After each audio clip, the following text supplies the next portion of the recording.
Welcome to the first episode of SpeedTech.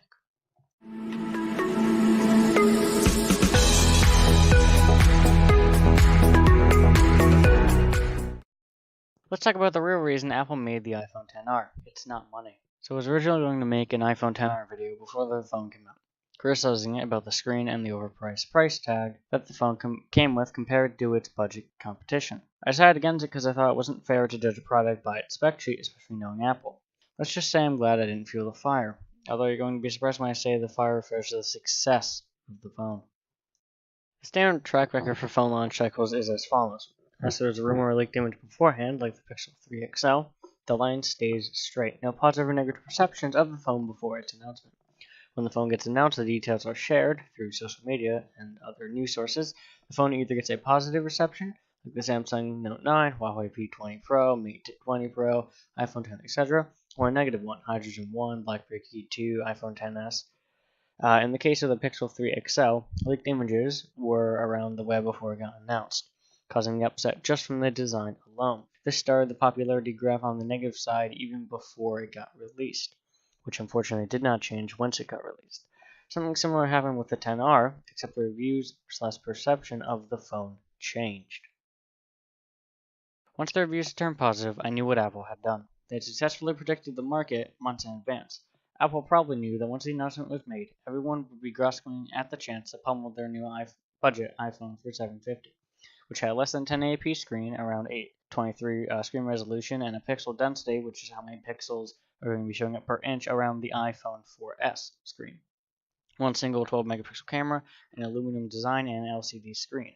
For all the rest of the world's Android phones had an AMOLED/OLED screen, dual cameras, and a glass mail design, for even $200 less than the iPhone XR. The real fake-out, if you will, was the perception that the iPhone XR was a budget phone. From the marketing to the media posts, the internet went wild, slamming the iPhone XR for being the worst budget smartphone you can buy. The issue is that the iPhone XR is a flagship smartphone.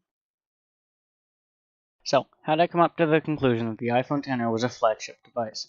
Well, in order to understand why, we have to look at the real reason Apple made the iPhone XR. This fact is almost never discussed on tech channels, blogs, posts, or otherwise. Here I'm going to explain it. When Apple released the iPhone X, they changed the industry. Not the Face ID, not the design, not even the price tag that everyone else copied, but the general perception about what a smartphone is. Apple made the iPhone X special, made it with glass, steel, a sleek design, premium materials, input and matching price tag. Sounds quite familiar. What other industry has premium materials with high price tags that hold their value, but no one actually benefits over others? Let's say the jewelry industry. Since every phone company loves copying Apple without thinking first, all the phones after the iPhone X became the same, copying the notch and the materials. But they also copied the diamond feel, something expensive, special, something of fashion. Apple reinforced this idea by continuing or renewing the trend of this diamond fashion smartphone, with the XS and XS Max. And then they released the XR, a perceived budget phone with a budget LCD screen. The issue is Apple made it with the same Face ID, same glass back, same A12 chip that is 2 generations ahead of the Snapdragon Exynos processors, the same IP67 wire resistance, same iOS for $749. For everyone who didn't buy the XR is a massive upgrade to their current phone. Because remember, before the X, Apple and many others made LCD screens, max 1080p resolution, same processing, same bezels, which were still considered flagship. The real reason Apple made the iPhone XR?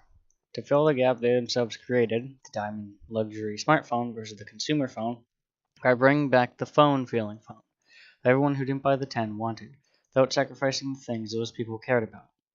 Apple was trying to put the idea out there that the XR wasn't a budget phone, and when compared to its flagship counterparts, actually fared better than its budget ones, specifically because Apple pushed the flagship market, causing budget phones makers like OnePlus and Huawei, etc., to make better phones. The iPhone looks bad in comparison.